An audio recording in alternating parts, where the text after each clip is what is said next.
दूसरा आप देखिए गोवा का पहला हिंदी न्यूज़ चैनल दास के भी हमारे साथ मंत्री जी हैं। मंत्री जी से कार्यकर्ताओं मिल रहे हैं, उनको बधाई दे रहे हैं क्योंकि मंत्रिमंडल विस्तार में मंत्री जी को मंत्री बनाया गया। कन्नौज से आते हैं और संगठन से लेके सरकार में अपनी भागीदारी से समाज को आगे। माननीय मंत्री जी, किस तरीके से लग रहा है कि नए मंत्रिमंडल विस्तार में आपको जगह मिली, कितनी जिम्मेदारियाँ और बढ़ गई? देखिए, ऐसा है, ये पार्टी का निर्णय होता है और पार्टी में आवश्यकता थी कि कुछ मंत्री बनाए जा सकते हैं जी, तो पार्टी ने हमारे पक्ष में निर्णय लिया। इसके माननीय प्रदेश अध्यक्ष जी को, माननीय संगठन मंत्री शर्मा जी को, माननीय मुख्यमंत्री जी को बधाई देता हूँ। और बंगाल चुनाव को लेके किस तरीके से आप देखते हैं, कितना असर इसका आगामी विधानसभा उत्तर प्रदेश में असर पड़ेगा, गोवा के विधानसभा चुनाव में पड़ेगा? क्योंकि बंगाल में भाजपा सालों बाद वहाँ ये पहली बार कमल खिलाने में सफलता हासिल की। एक आप सबका स्लोगन था, जहाँ जन्म हुआ श्यामा प्रसाद मुखर्जी का, वो बंगाल हमारा है। अब किस तरीके से देख रही है भाजपा? देखिए, ऐसा है, बंगाल से पहले बिहार का चुनाव हुआ जी, माननीय मुख्यमंत्री योगी आदित्यनाथ जी ने लगभग 31 विधानसभाओं में प्रचार किया था। उसमें एक बसपा 20 वोट से जीती थी, मतलब 2 सीट छोड़कर सारी सीटें माननीय योगी जी ने जीती थी और एक अद्भुत रिकॉर्ड महाराज जी ने कायम किया था। इधर बंगाल में भी हम आप सबने देखा है कि योगी जी जब पहुँचते थे तो बुलडोजर बाबा की जय और ये सब चीज़, वहाँ हजारों पब्लिक। वहीं पर एक बार योगी जी की सभा लगी थी, मैं मोबाइल में देख रहा था, टीएमसी की सभा लगी थी, उनके नेता आए नहीं।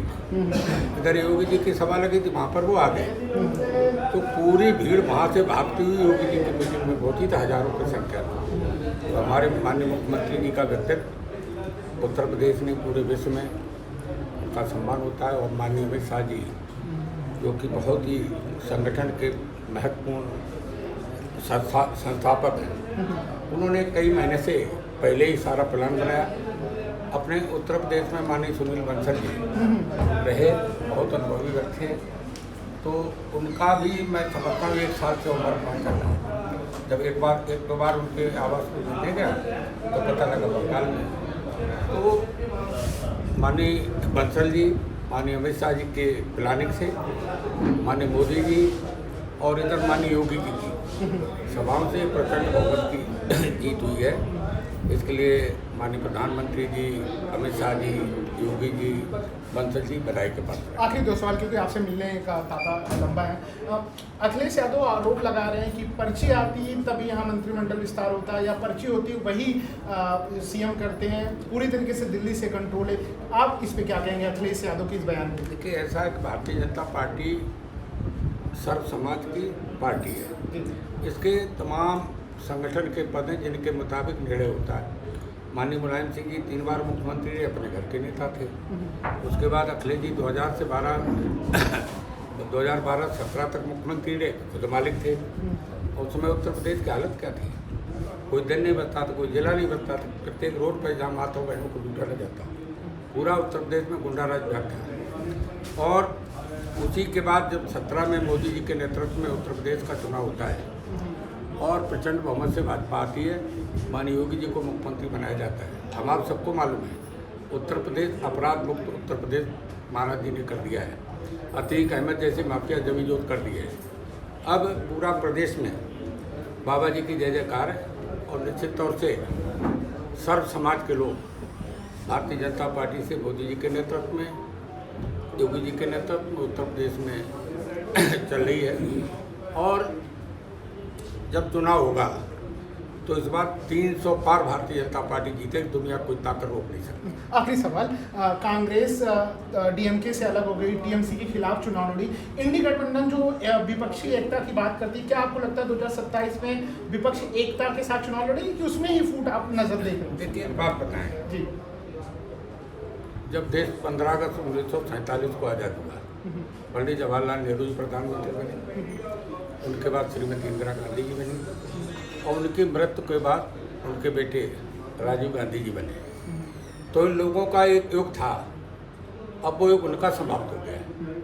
असल में अगर राहुल को कोई प्रधानमंत्री बनाना था तो माननीय सरदार जी 10 साल प्रधानमंत्री रहे कांग्रेस की बहुमत में। तो चाहते तो 2 साल के लिए अपने बेटे को सोनिया जी बना देती, कम से कम पूर्व प्रधानमंत्री, तब भी लिख जाता। अब उनका क्या प्रधानमंत्री लायक कद है? विधानसभा लोकसभा में कैसे बोलते हैं, बाहर कैसे बयान देते हैं, वो अपना पक्ष नेता है और अनमैरिड भी हैं। तो हमें लगता और भी बात खराब है, जहाँ तक मैं समझता हूँ।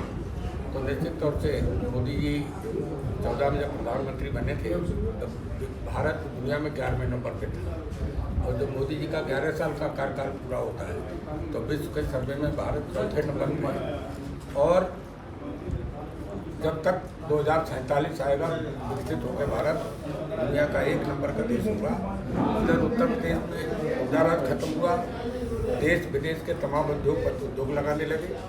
अब भारतवर्ष में योगी जी के नेतृत्व में उत्तर प्रदेश 1 नंबर का है। मैं योगी जी को बधाई देना चाहता हूँ।